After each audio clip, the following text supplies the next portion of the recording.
جناية نص الليل هو فيلم جريمة صامت مخرجه محمد صبري اللي ما أخرجش غيره. الفيلم اتكلف 1200 جنيه واتصور في 15 يوم.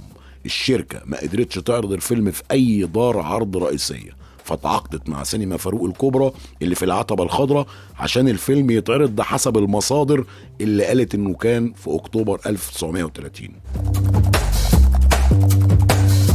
في الفيلم ده كان الظهور الأول لأنور وجدي اللي بدأ حياته على المسرح في فرقة رمسيس. اتولد في 11 أكتوبر سنة 1904. أنور وجدي دخل مدرسة الفرير الفرنسية وساب الدراسة عشان يتفرغ للفن. كان حلمه يسافر هوليود وحاول يسافر لكن المحاولة فشلت.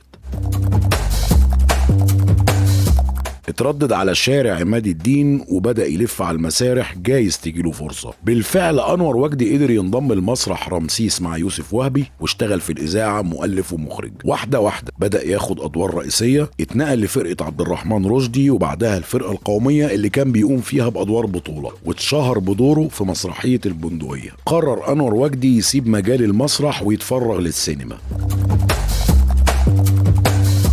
أنور وجدي سمع إن في فيلم هيتم إنتاجه وراح لبيت المنتج طلب منه إنه يشارك في الفيلم. اكتشف إن الفيلم بيتصور في حوش بيت المنتج، وسمعهم وهم بيتناقشوا في مشهد عايزين يصوروا فيه قتيل حواليه دم. اقترح أنور وجدي إن هم يدوبوا شوية بن في مية ويرموه حوالين القتيل، وبالفعل عملوا ده. ويقال إن أنور وجدي أجره في الفيلم كان الفطار والغدا والعشاء طول فترة التصوير.